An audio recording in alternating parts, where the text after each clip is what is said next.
Assalamualaikum warahmatullahi wabarakatuh. Sehat ya semuanya. Hari ini kita mau belajar tentang konsep penerapan teknik komunikasi pada bayi hingga remaja. Ya, ini saya nggak slideshow ya, biar kursornya kelihatan. Oke, yang pertama, apa itu sih komunikasi terapeutik? Ya, kita sudah belajar sebelumnya tentang komunikasi terapeutik adalah komunikasi antar dua orang atau interpersonal, yaitu dalam hal ini perawat dengan klien atau pasien yang dilakukan secara sadar. Ya, jadi perawat itu komunikasi dengan pasien berdasarkan hasil pengkajian atau berdasarkan dari keinginan untuk membantu mengatasi masalah pasien. Ya, intinya komunikasi ini ada tujuannya yaitu untuk kesembuhan pasien. Jadi tidak hanya sekedar ngobrol saja, tapi yang dikomunikasikan itu ada tujuannya untuk perbaikan atau penyembuhan pasien. Oke. Jadi di sini juga perawat juga harus bisa tuh tahu apa sih yang dirasakan oleh pasien ya. Jadi di sini ada memperbaiki pengalaman emosional klien yang pada akhirnya nanti adalah untuk mencapai kesembuhan pasien.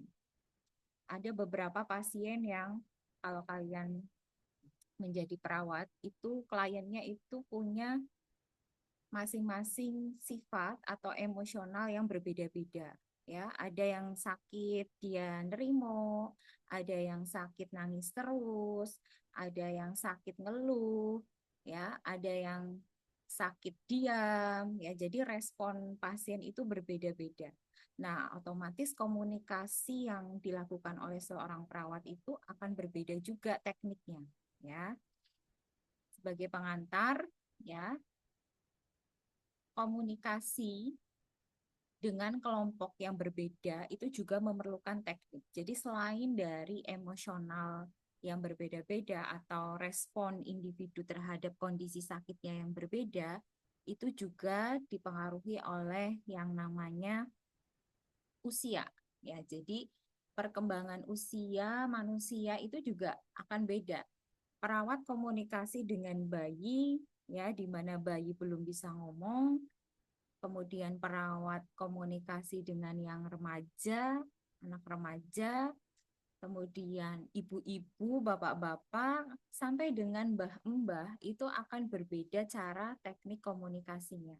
Ya, jadi perlu yang namanya pemahaman perkembangan dari manusia itu tersendiri dari rentang usianya dan perlu juga teknik khusus bagaimana cara komunikasinya.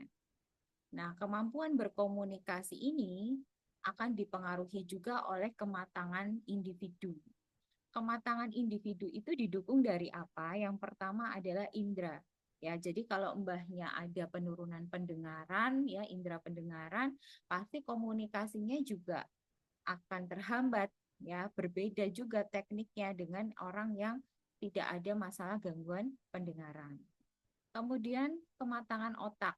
Ya, kematangan otak itu akan mempengaruhi kemampuan abstraksi, berhitung, membaca. Ya, jadi kalau ada orang yang sakit dengan penurunan kognitif, ya misalnya gegar otak, ya atau masalah di otak, ya habis kecelakaan otaknya kebentur.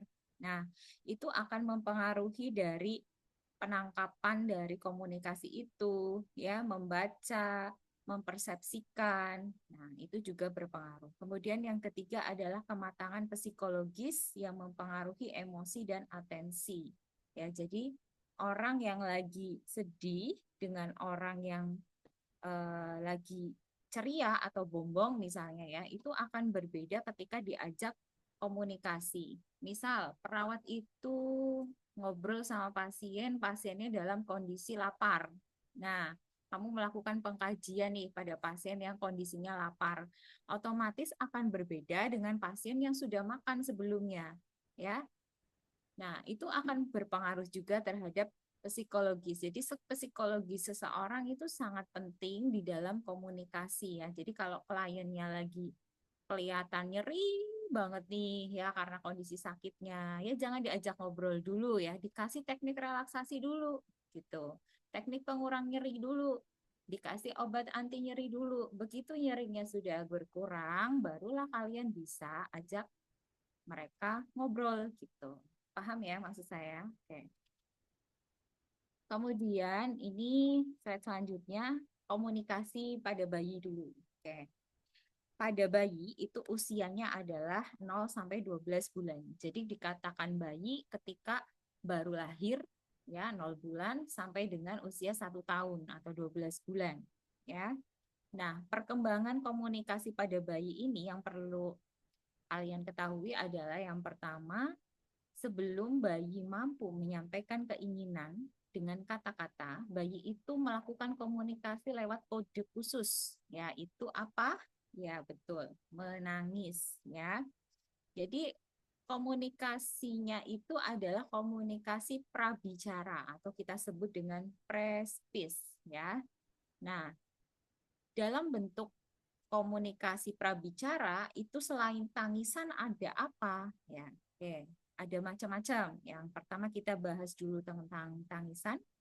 Tangisan itu bayi dapat memberikan pesan kepada orang yang dewasa menangkap melalui tangisan tadi. Tangisan itu memberi tahu kebutuhannya. Jadi tangisan bayi itu juga perlu dipahami ya. Kalau nangisnya oe oe oe misalnya, oh dia lagi lapar ya, terus nangisnya agak panjang, oe oh oh kayak gitu misalnya ya, lebih panjang lagi, oh berarti mungkin dia kedinginan atau kepanasan gitu ya, atau dia pipis gitu. Nah itu juga merupakan bentuk tangisan komunikasi ya, komunikasi yang dilakukan oleh bayi. Kemudian yang kedua, selain tangisan itu ada namanya celoteh ya. Celoteh, ya betul. Mempercepat keterampilan berbicara. Celoteh ini mendorong keinginan berkomunikasi dengan orang lain ya, membantu bayi untuk bisa merasakan bahwa dia itu adalah bagian dari kelompok sosial ya. Jadi perawat itu penting juga ngajak ngobrol sama bayi. Jadi ketika kamu misalnya lagi ganti popok atau ngukur suhu badan bayi gitu ya, atau melakukan apapun tindakan itu jangan diam walaupun bayinya itu belum bisa ngomong ya, tapi ajak dia biar bisa celoteh ya, atau bisa lihat wajah kamu gitu ya. Jadi merasakan aman, merasakan nyaman dengan perawat ya. Yang ketiga, isyarat. Ya, isyarat itu beda sama celoteh. Isyarat itu gerakan anggota badan. Ya, jadi kayak kaki, tangannya, ya, matanya, gitu ya, misalnya kedip, gitu ya, tangannya gerak. Nah, ekspresi mulutnya, ya, dia senyum, ya, dan sebagainya, gitu ya. Itu isyarat sebagai pelengkap bicara. Kemudian ungkapan emosional bayi dilakukan juga dari roman wajah.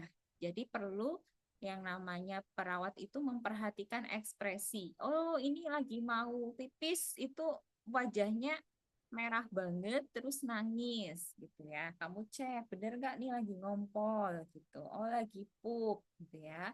Itu bisa dilihat dari raut wajah. Nah, bagaimana penerapan komunikasinya pada bayi usia tadi ya 0 sampai 12 bulan ya. Yang pertama adalah banyak menggunakan komunikasi nonverbal ya. Jadi kamu sering ngobrol dengan nonverbal juga ya, seperti kamu tersenyum ya. Jadi kamu senyum, kamu ngajak bicara juga penting itu ya. Kalau kalau perawatnya verbal ya, tapi kalau bayinya biasanya seringnya ngobrolnya ya tadi dengan non verbal ya, tersenyum atau menangis. Yang kedua, usahakan untuk memenuhi kebutuhan bayi secepat mungkin ya. Jadi biar bayi merasa aman dan nyaman. Ketika ada bayi nangis, dekati. Dia butuhnya apa? Lapar, susu, ya, ataukah dia butuhnya ganti popok, ya, karena pup atau karena BAK, ya, pipis, atau karena kepanasan, ya, atau sebaliknya kedinginan gitu ya. Jadi langsung di atasin ya kebutuhan bayi. Kemudian yang ketiga, berbicaralah dengan suara yang lembut. Adek, sambil gendong boleh ya, perawat gendong bayi ya. Biasanya ini bayi-bayi itu ada di ruang apa? Dia ada di ruang eh, neonatus ya. Mereka bayi-bayi yang dikasih apa namanya? Dikasih sinar yang biru ya kalau dia lagi hipotermi ya, biasanya bayi-bayi yang dari rumah sakit itu dia keluar ya, dia lahir gitu ya, kalau dia ditaruh di tempat neonatus ya, di tempat eh, perinatal ya, namanya ruang perinatal ya. Nah itu biasanya dia bayi-bayi yang bermasalah, entah berat badan lahirnya belum sesuai ya, atau masalah dengan ada penyakit kelainan bawaan ya, baik jantung bawaan atau paru bawaan misalnya ya. Nah, itu akan berpengaruh ya. Kemudian bagaimana perawat, kan karena bayi sakit ya, perawat itu ya pasti harus bisa lebih tanggap ya, lebih aktif lagi ya ketika memperhatikan bayi-bayi yang sakit ya. Bayi yang sehat aja perlu diperhatikan dengan baik, apalagi ini bayi-bayi yang dalam kondisi sakit. Hmm. Jadi perlu suara lembut ya. Dede, ade, ya gitu ya. Dengan suara yang lembut, kamu bisa sentuh, bisa dicium, bisa mendekat, bisa gendong, ya, bisa mengayun, ya, untuk memberikan kenyamanan dan untuk memberikan rasa senang. Kemudian selanjutnya rangsang taktil. Ya, rangsang taktil sentuhan kuat bagi bayi untuk meningkatkan rasa aman. Ya, seperti melindungi bayi dan kedekatan hubungan. Ya, jadi di sini bisa dengan sentuhan tadi, belayan dan sebagainya itu perlu dilakukan oleh perawat. Kemudian yang kelima, respon bayi terhadap komunikasi ditunjukkan secara nonverbal ya. Jadi tersenyum, menggerakkan badan, tangan dan kaki. Nah, itu kamu lebih peka, lebih paham ya apa yang dibutuhkan bayi dan perlu pelajari dan kenalilah tangisan bayi. Ya, jadi dia nangis karena apa ya. Kemudian ini harusnya 7 ya. Oke. Bayi yang lebih dari 6 bulan. Bayi yang lebih dari 6 bulan itu kadang itu ada merasakan namanya stranger anxiety atau cemas pada orang asing ya. Jadi bayi itu kalau ketemu orang yang dia baunya belum dia kenal ya, seringnya kan didekat sama ibunya, diajak ngobrol sama ibunya. Nah, ketika lihat perawat dia akan asing ya dengan perawat itu karena baru ketemu, apalagi mungkin ada trauma tersendiri, misalnya habis dipasang infus sama perawat yang pakai baju putih-putih itu ya, sehingga kalau dideketin perawat pakai baju warna putih itu udah teriak-teriak atau nangis kenceng. Nah, itu ada yang namanya stranger anxiety. Nah, gimana cara komunikasinya? Jangan langsung ingin gendong ya atau memangkunya. Tapi dilakukan pendekatan dahulu dengan kamu bisa membawa mainan ya atau kamu ngobrol dulu sama ibunya. Jadi kamu nyapanya bukan nyapa adiknya ya, bukan nyapa anak bayinya ya yang usia tadi 6 bulan ya. Tapi kamu sapa dulu orang yang paling dekat dengan anak tersebut. Ya, ada ibunya ya sapa ibunya. Ibu gimana? Anaknya hari ini tidurnya nyenyak gitu. Nah, maka nanti akan bayi itu akan merespon melihat nih, oh dia kenal ibuku gitu ya. Oh dia bukan orang yang jahat gitu ya misalnya. Oh dia baik gitu. Walaupun dia nggak belum paham ya apa itu baik, apa itu yang tahunya kan yang penting bayi itu ngerasa aman apa enggak, ngerasa nyaman apa enggak gitu.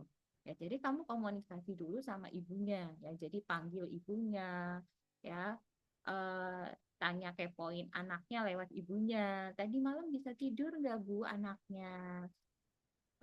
Minum susunya banyak enggak? Wah hebat ya gitu. Bisa memuji muji bayinya kepada ibunya ya. Jadi nanti ketika bayi kamu deketin ya, kamu sapa, maka dia akan lebih lebih welcome ya dibandingkan dengan kamu langsung gendong ya, karena asing tadi.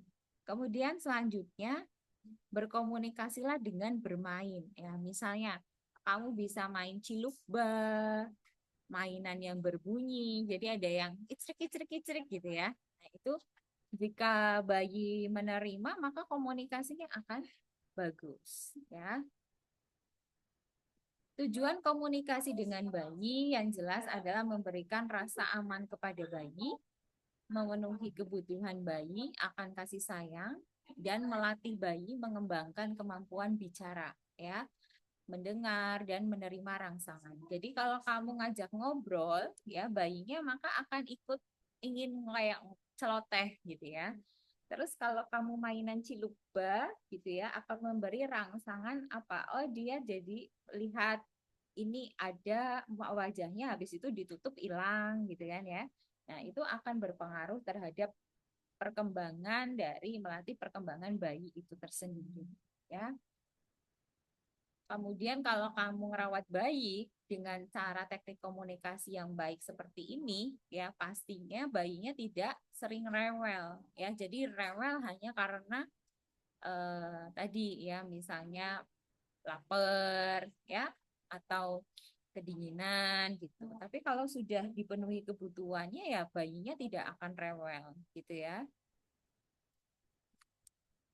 Kemudian selanjutnya adalah toddler ya. Toddler itu usia 1 sampai 3 tahun. Ya, ada yang di sini punya keponakan ya usia 1 sampai 3 tahun. Nah, karakteristik komunikasi pada usia toddler ini adalah kamu harus memahami perkembangan usia toddler. Yang pertama adalah anak itu adalah individu yang unik dan berespon secara berbeda-beda untuk kebutuhan mereka.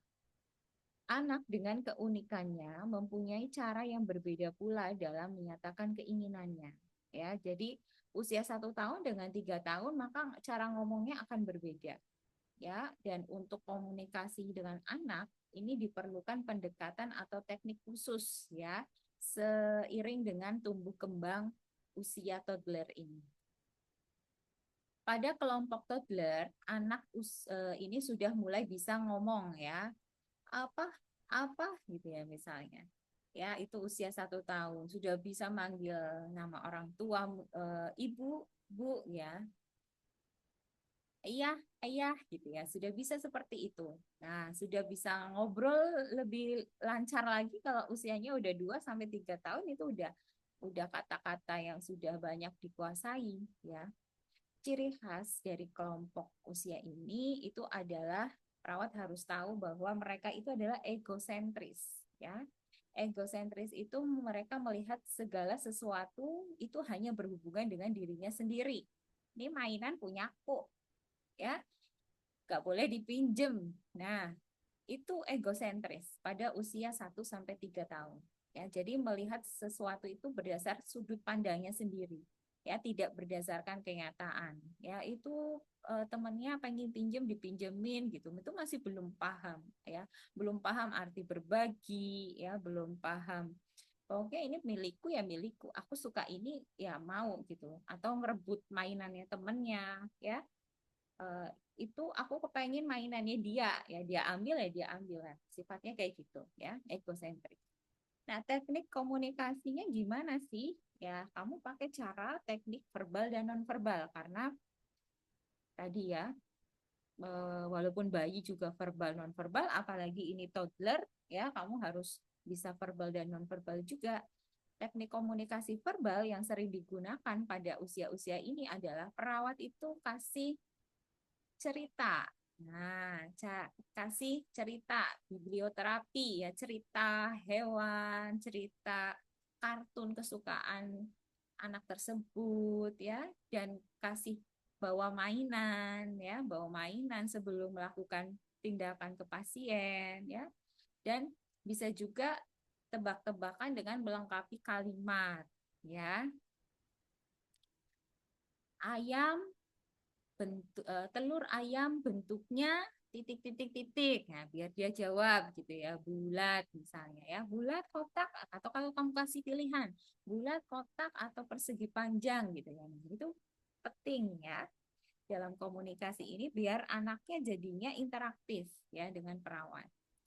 Teknik komunikasi yang selanjutnya nonverbal, yaitu dengan nulis, gambar, ya. Ada suka gambar apa? Gambar kucing gitu. Oke, gambar ayam.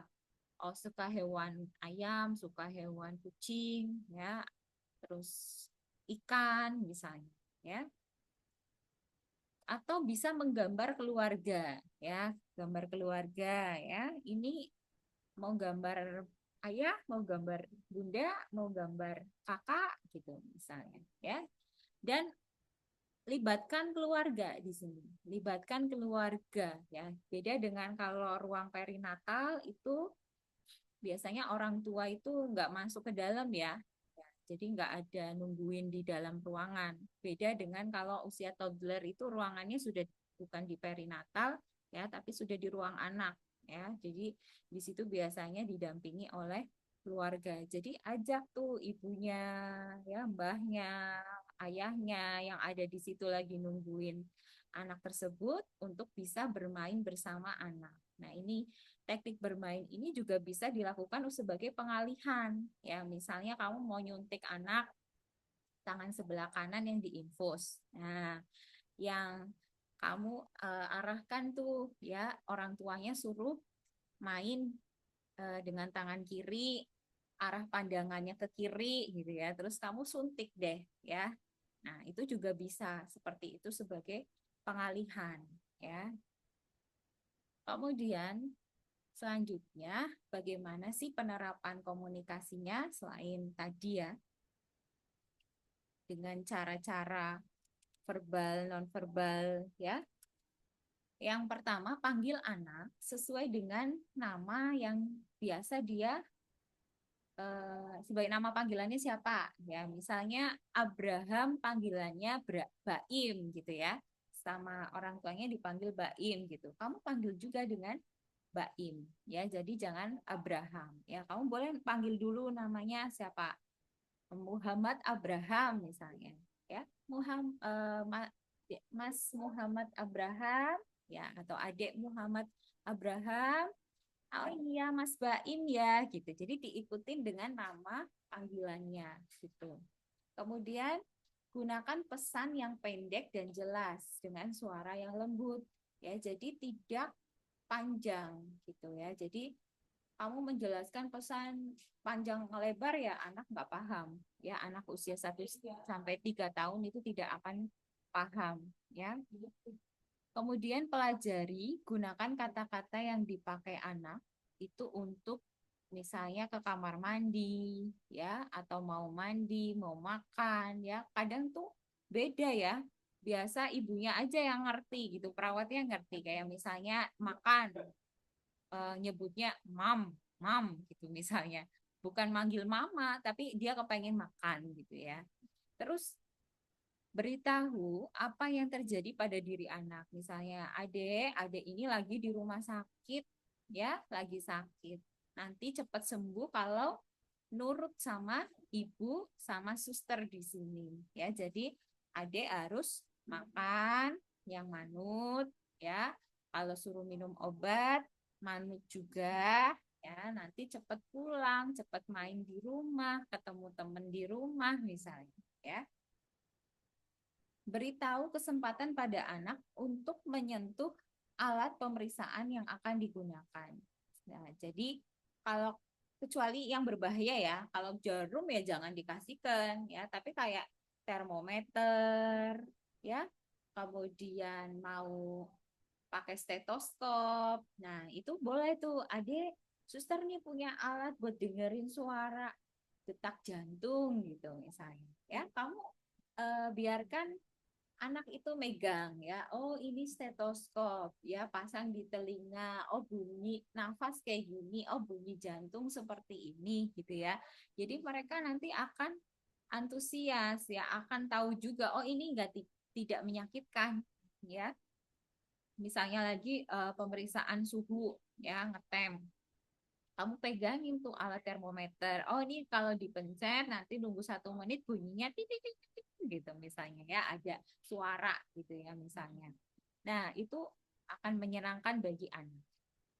Nada suara rendah dan bicara lambat, jika anak tidak menjawab harus diulang lagi. Ya, Adek, tadi suster tanya, udah makan belum? Halo Adek, udah makan belum? Gitu ya. Jadi seperti itu.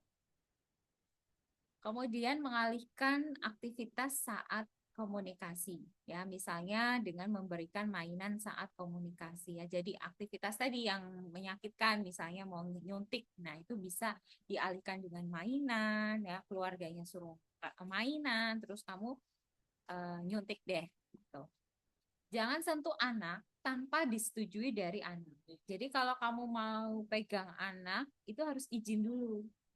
Ade, permisi, ini boleh nggak suster buka bajunya? Tadi kan Ade udah tahu ya, ini alat buat ukur suhu tubuh, ya, buat tahu panas atau dingin badan Ade, ya. Ini suster mau tahu suhunya Ade berapa, panasnya berapa, gitu ya. Jadi izin dulu. Oke. Bersalaman dengan anak saat mulai interaksi. Jadi penting juga tuh ya untuk menghilangkan rasa cemas pada anak. Ya, contohnya, halo adik, ya, gimana? Sehat? Gitu. Terus udah main apa hari ini? Ya, kenalan lagi apa ya? Ini suster siapa? Coba inget tebak, gitu misalnya. Ya, sambil menjulurkan tangan bersalaman. Kemudian mengajak anak menggambar, menulis cerita ya untuk menggali perasaan dan pikiran anak. Ya, adik gimana perasaannya hari ini lagi sedih sus gitu. Oh, coba gambar sesuai dengan perasaan adik gimana.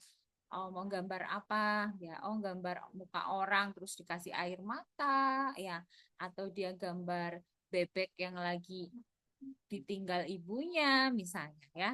Itu akan menggali perasaan dan pikiran anak dan lebih jelas dengan pengarahan yang sederhana ya, tidak mendesak atau memaksa ya, misalnya jawab dong, ayo dong deh jawab gitu ya, itu namanya memaksa ya. Perilaku protes dilakukan anak seperti tantrum atau ngamuk ya, dapat digunakan untuk mengatasi tekanan atau stres pada anak. Jadi mereka itu tantrum ya, marah-marah, ngamuk, nangis, ya, rewel, ya, itu adalah sebenarnya adalah bentuk dari bagaimana dia bisa mengatasi tekanan yang terjadi pada dirinya. Ya, misalnya dia merasakan nyeri luar biasa di perut, ya, atau dia sedang demam, ya, terus dia rewel, sebenarnya itu adalah bentuk perilaku protes, ya, dari tekanan yang dia alami. Kemudian anak dengan kecemasan tinggi itu dapat dialihkan dengan cara apa? Yang pertama adalah berbicara ya dan menghadirkan orang yang dekat ya, yang membuat dia nyaman ya untuk bisa membantu meredakan kecemasannya. Selanjutnya masa prasekolah atau sebelum sekolah ya. Sekolah sekarang itu SD ada yang kalau di pemerintah tuh 7 tahun ya. Ya, tapi boleh juga 6 tahun asal perkembangannya sudah matang ya. Jadi kayak sudah bisa mandiri gitu lah ya, kayak pipis ke toilet sendiri gitu ya, sudah mulai mandiri. Nah itu pada masa prasekolah itu adalah kurang dari 7 tahun atau kurang dari 6 tahun, yaitu sekitar 3 sampai 5 tahun atau 3 sampai 6 tahun. Nah ini anak-anak usia PAUD, TK gitu ya. Karakteristik perkembangan komunikasi pada tahap ini ya, pada masa ini anak itu sudah mulai mandiri dan mengembangkan keterampilan dirinya untuk berinteraksi dengan orang lain ya. Jadi anak yang lebih kecil itu biasanya ada yang belum fasih ngucapin perbendaharaan kata ya. Jadi belum penuh, masih sama seperti toddler sifatnya, yaitu egosentris ya, dan pikirannya itu konkret ya, jadi bicara jujur apa adanya ya. Misal kamu megang anak ya, kamu gemes gitu ya, dia akan jujur, atau tidak suka sama kamu karena kamu kurang senyum gitu ya, maka akan jujur, suster kok cemberut terus suster jelek, cemberut terus gitu ya. Jadi jujur apa adanya usia-usia ini ya. Jadi perlu juga izin untuk bisa menyentuh ya, memegang, memeriksa barang yang akan berhubungan dengan mereka. Jadi perlu izin ya kayak tadi ya, permisi, suster mau buka bajunya ya, mau periksa nih suara nafasnya gitu ya misalnya. Ya, jadi perlu izin dulu, jangan langsung megang ya. Atau mau minjem mainan gitu ya, langsung dipegang gitu. Jadi harus izin dulu. Penerapan komunikasi anak prasekolah ini juga selanjutnya adalah bahasanya sederhana ya, jadi tidak berbelit-belit, tidak perlu panjang lebar ya. Kemudian takut kesakitan. Takut kesakitan karena ketidaktahuannya ya, jelaskan apa yang akan dilakukan. Jadi kamu tuh mau ngapain ke sini? Ya, oh mau ngukur suhu tubuh gitu. Kalau misalnya mau nyuntik gitu, kamu sambil saja sama bawa alat dua ya, alat suntik iya, sama alat temperatur juga iya. Kamu bawa dua gitu. Yang kamu jelasin satu aja. Yang satu ya kamu alihkan tadi dengan melakukan permainan ya, atau dia lagi nulis atau gambar dan sebagainya. Ya, yang jelas gitu ya. Jadi jelaskan apa yang akan dilakukan, bagaimana rasanya, dan penjelasan yang sederhana.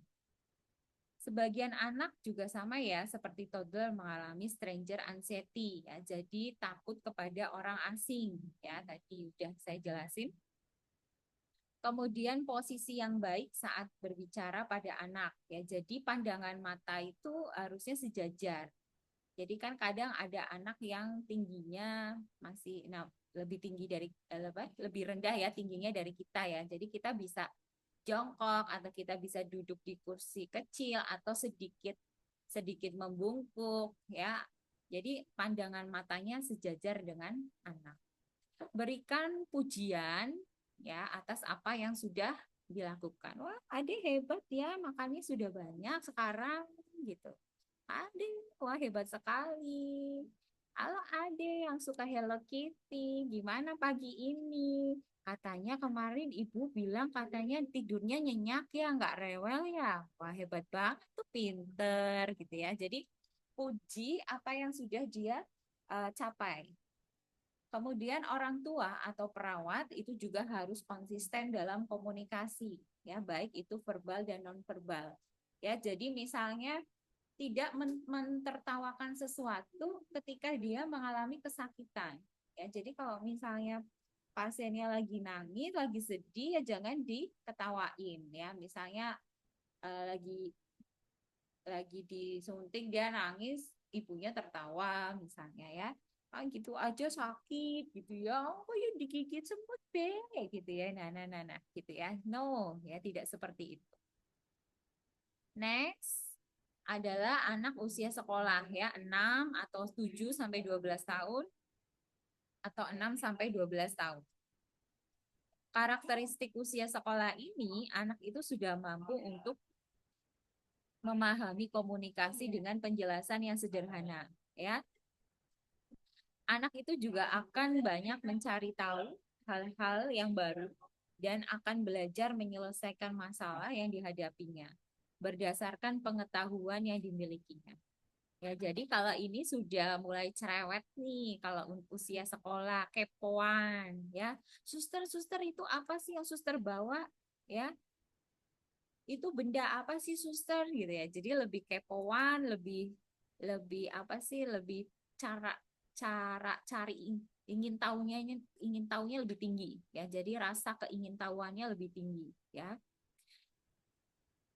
Dan agak sedikit apa ya? Sedikit ini ngeyelan gitu ya. Jadi kalau tidak sesuai dengan apa yang dia harapin, mereka akan ngeyel ya. Kenapa sih aku harus minum obat ini terus gitu ya? Kan obatnya pahit, nggak enak, suster gitu. Ya coba suster minum obat terus setiap hari.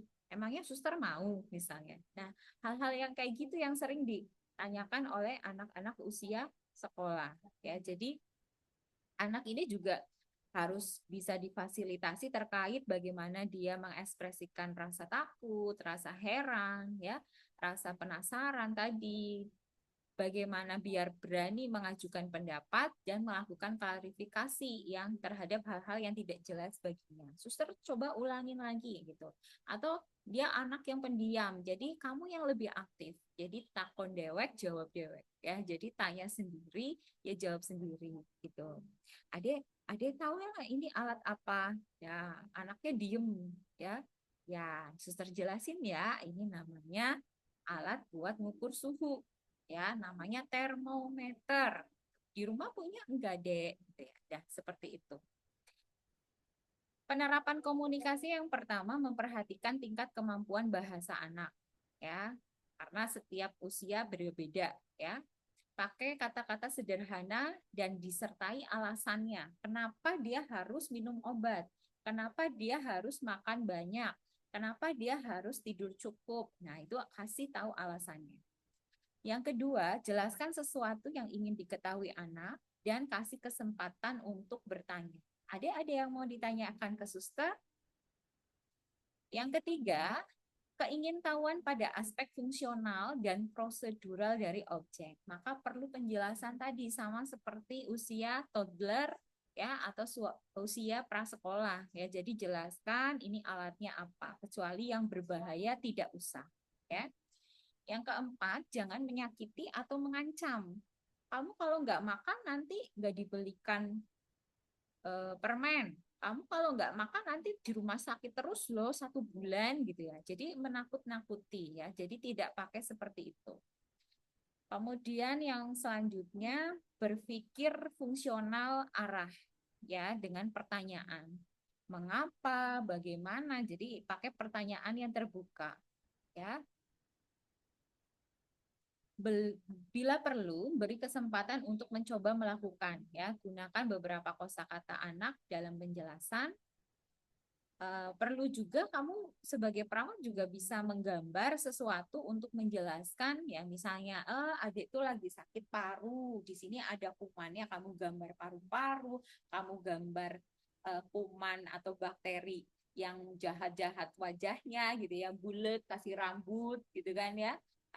Kayak rambut kayak rambutan gitu ya, terus dikasih anger ya, wajah anger, wajah marah gitu ya. Kemudian masuk itu ada di paru-parunya itu banyak gitu. Nah, di sini ada lendirnya misalnya ya, sekretnya banyak, lendirnya banyak. Nah, kayak umbel gitu misalnya. Pakai bahasa yang dia paham ya. Ya, sehingga akan menjelaskan, menggambarkan sesuatu agar dia lebih paham tentang apa yang kamu bicarakan. Hargai privasi anak, jadi tetap ya permisi mau buka baju, tutup pintu, tutup korden ya sebelum kamu melakukan pemeriksaan ya, karena dia sudah sekolah ya gitu.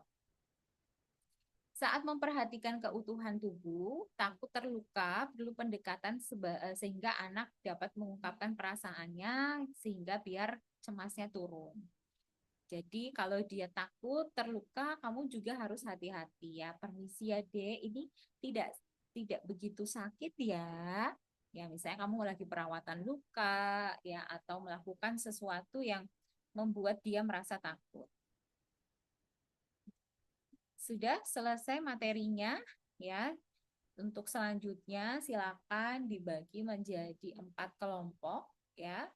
Satu kelas ini nanti dibagi kelompok pertama itu komunikasi terapeutik ya pada bayi ya, durasi maksimal komunikasinya 30 menit.